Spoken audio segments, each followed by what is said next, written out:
Alright, so now we're going to learn how to do some deep tissue work on the external rotators. The external rotators are also known as the lateral rotators, and they are deep to the gluteus maximus. So now that we've warmed up the gluteus maximus, we can get to some of those deeper rotators. And so the deeper rotators are going to still be attaching here a little bit along the sacrum, but they're also going to be attaching here near the ischium. And they all attach here on the greater trochanter of the humerus. And so any sort of work that I do in that area is going to have the effect that we want on these lateral rotators. And so I'm going to start by, again, working the attachments, trying to get a little bit deeper in there, so I'm not working just on glute max, I'm also working on the muscles underneath it.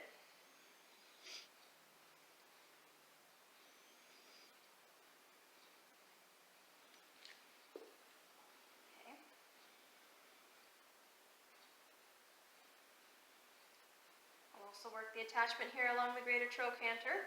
Again, going a little bit deeper than I did for glute max.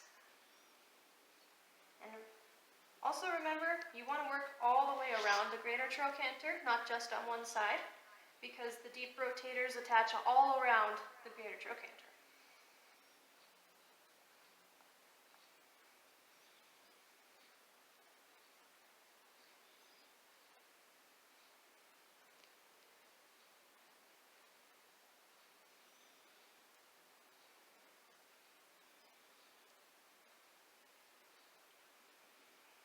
Okay, now that that's warmed up a little bit, I can start to use some more direct techniques to try and get into those lateral rotators.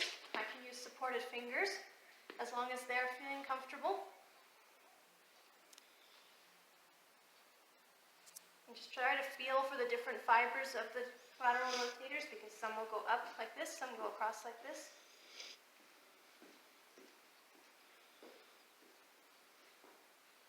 I can also use a loose fist to try and have a broader feel of those rotators. Does that pressure still feel okay? Okay. Now, is there any areas to be concerned about or careful about when you're working in this area? You are right, Tara. We have to be careful about the sciatic nerve. The sciatic nerve will start here. It's an offshoot of the spinal cord. It comes down out of the sacrum, underneath the piriformis, and travels down the leg. The piriformis attaches here on the greater trochanter and originates here on the sacrum. So it's kind of diagonal like that. And so when you're working in that area, you want to make sure to keep good communication with your client. Make sure that if you start to feel any sort of tingling or zinginess, you want to back off of it, because that's the nerve, okay? This is especially true if you start to do any work with your elbows. So, would you be all right with some deeper pressure? Okay. So when I start to work with my elbows, I'm going to actually start down here, near his ischial tuberosity, because I'm less likely to get into the sciatic nerve that way. And I'll start to slowly work my way up, make some circles there. And just follow the attachments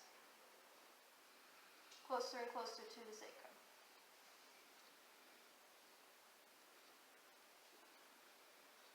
And I can also skip over that area and start to work on the top of the greater trochanter and into glute medius.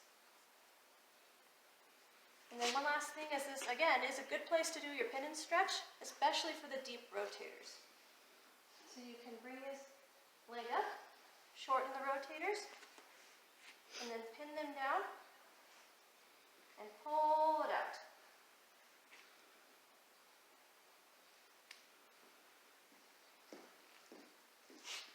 And those are some techniques you can do.